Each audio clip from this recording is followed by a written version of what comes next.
¿Qué tal amigos? En este corto video hablaremos del cristianismo y el aborto. Es muy importante dejar en claro que desde los primeros días de la iglesia primitiva se defendió de una manera admirable la vida humana y se expresó un positivo rechazo del aborto. ¿Y por qué mencionamos esta parte? Justo cuando el título de esta serie se llama Aborto, más allá de una cuestión religiosa. Es justo porque el judeocristianismo dio origen y definió los marcos morales, éticos y legales de nuestra civilización occidental.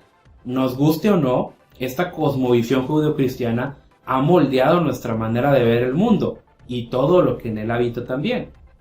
Ahora bien, es cierto que ha habido algunas pequeñas fluctuaciones a lo largo del tiempo en la manera de expresar tal defensa. Pero estas cuestiones son solo concepciones médicas y filosóficas sobre la formación del feto. Un elemento bastante citado es la Didache, un texto algo polémico que dice lo siguiente: no matarás, no cometerás adulterio, ni corromperás a los jóvenes, no fornicarás, no robarás, no harás magia, no harás hechizos, no matarás a tu propio hijo por el aborto, ni matarás al niño que ha sido dado a luz. No codiciarás los bienes de tu prójimo. Es decir, desde la antigüedad se concebía que todas estas cuestiones pues obviamente estaban mal. Ahora, así no podemos citar a Tertuliano, un gran orador, defensor de la fe, hombre nacido en Cartago, comenta lo siguiente: es un homicidio anticipado impedir el nacimiento. Poco importa que se suprima el alma ya nacida o que se le haga desaparecer.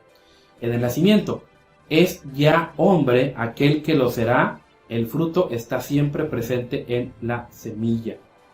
Otro caso también es Clemente de Alejandría, condena a aquellas mujeres que para ocultar relaciones ilegítimas utilizan algún tipo de droga mortífera para abortar, ya que argumenta que no solo se mata al embrión, sino a toda la humanidad.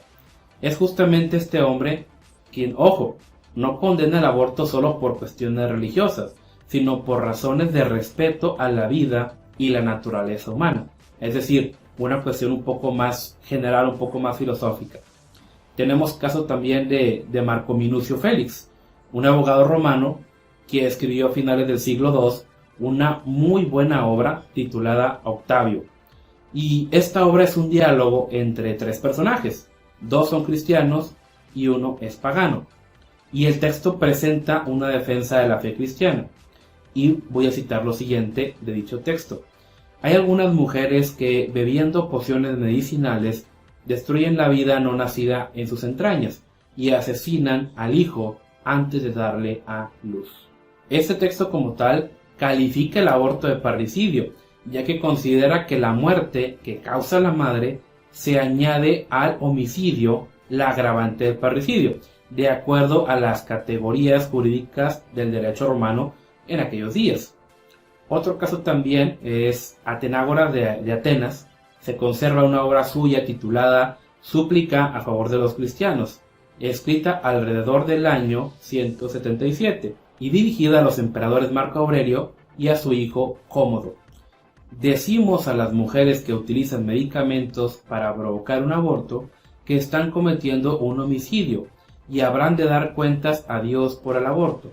Contemplamos al feto como un ser creado y por lo tanto objeto de la providencia de Dios. Y no abandonamos a los niños porque los que lo exponen son culpables de asesinar niños. Otro escrito también es la llamada Epístola a Diogneto. Es una obra de apologética cristiana cuyo origen datan los estudiosos a finales del siglo II, y al describir los principales rasgos de la vida moral que vivían los cristianos, se comenta lo siguiente, y cito: los cristianos se casan como todos los demás hombres y engendran hijos, pero no se desembarazan de su descendencia, aquí haciendo referencia al tema del aborto. También tenemos como referencia el Concilio de Elvira, celebrado en Hispania, en la Bética, una ciudad cercana a lo que hoy sería Granada, en España.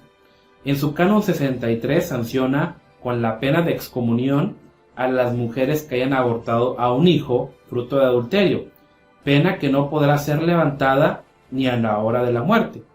Después, en el año 314, en el Concilio de Ancira, en el Canon 21, hace expresa referencia a la pena establecida para el mismo delito en sínodos anteriores, que solo podrá ser levantada en la hora de la muerte. Es decir, hubo este pequeño cambio, que se podía ofrecer prácticamente una especie de perdón ya al momento de morir. Asimismo, a lo largo de la historia, concilio tras concilio, siempre se ratificó el aborto como una acción horrenda de la cual un cristiano no puede participar por ir en contra de todo aquello que representa la fe cristiana. Y por fe cristiana me refiero a todas sus vertientes, a todas sus denominaciones y a todas ramas, si lo queremos ver así. Ahora bien, quiero brevemente mencionar un tema de suma importancia que muchos pseudocreyentes lo están o lo han empezado a utilizar para justificar el aborto, y es el tema de la animación inmediata y la animación retardada. Como ya lo vimos, Aristóteles creía que el simple hecho de prácticamente que una mujer quedara embarazada no significaba que un niño estuviera ahí, ¿verdad? O una persona, un ser humano, sino que iba avanzando de vegetal a animal y después a ser humano. Después el cristianismo primitivo toma estos conceptos y se comenta lo siguiente: el término de animación retardada se tomó como significado que Dios no podía poner un alma en un conjunto desordenado de materia, por lo cual debía existir un punto en el cual el embrión tuviera suficiente orden o suficiente forma humana para que Dios pudiera embeber el alma dentro de ese cuerpo. Partiendo de ese concepto, se fijó que la animación, es decir, el momento en el cual Dios ponía el alma dentro de ese cuerpo, tenía lugar a los 40 días en caso de los varones y entre 80 y 90 días en el caso de las mujeres. Pero surgió otra postura contraria, quienes afirmaban la presencia del alma intelectiva o racional desde el principio de la fertilización. Es decir, que aquellos que serán conocidos como los partidarios de la animación inmediata. Es decir, que al momento en el cual una mujer queda embarazada, en ese momento el alma también es embebida dentro de. Javier Gaffo ha escrito: al menos durante 11 siglos, la tesis de la animación retardada, el feto es dominante en el conjunto del pensamiento católico en relación con el aborto. Y además que durante al menos 6 siglos, la tesis de la animación retardada fue defendida prácticamente por todos los autores católicos que trataron acerca de ese tema. Es decir, el tema de la animación retardada prácticamente se vivió o se manejó en gran parte del periodo de la cristiandad. Ahora, al contrario de lo que pudiera pensarse, la cuestión solo era en precisar el momento de la infusión por parte de Dios del alma inmortal, irracional en el embrión o el feto. Además, es necesario mencionar que el Código de Derecho Canónico de 1917 elimina ya la distinción entre fetos animados y no animados. Es decir, no se disponía de tecnología en aquel tiempo, por lo tanto se siguió esa corriente aristotélica, pero ya hoy en día eso así que ya no se comenta, ¿ok?